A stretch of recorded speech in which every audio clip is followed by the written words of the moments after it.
Chanteux, la parole est à vous. Merci Madame la Présidente. Madame la Commissaire, merci pour votre présence parmi nous ce matin.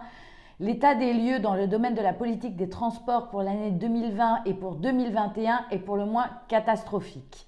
Si d'un côté la pandémie a ravagé le secteur, d'un autre côté, les mesures européennes censées atténuer les conséquences de la crise ont été totalement inefficaces et je dirais même contre-productives.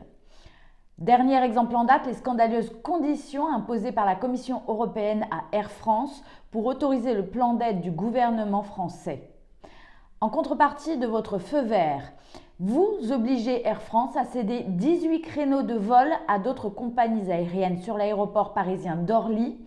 Un véritable coup de massue pour notre compagnie nationale qui aura de lourdes conséquences pour les travailleurs, quand on sait que 8500 emplois seront supprimés d'ici à 2022.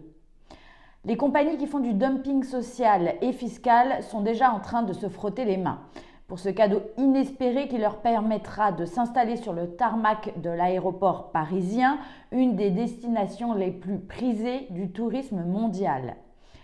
En même temps, l'UE impose des objectifs intenables sur la transition écologique et en plus laisse la possibilité au reste du monde entier de polluer et d'user de tout sans aucune réglementation, de poids, de mesure. Le comble de cette histoire est que la France, contributeur net au budget de l'Union européenne, doit quémander votre autorisation pour sauver sa propre compagnie nationale avec notre argent, l'argent des Français. Il me semble que ce dialogue est à sens unique.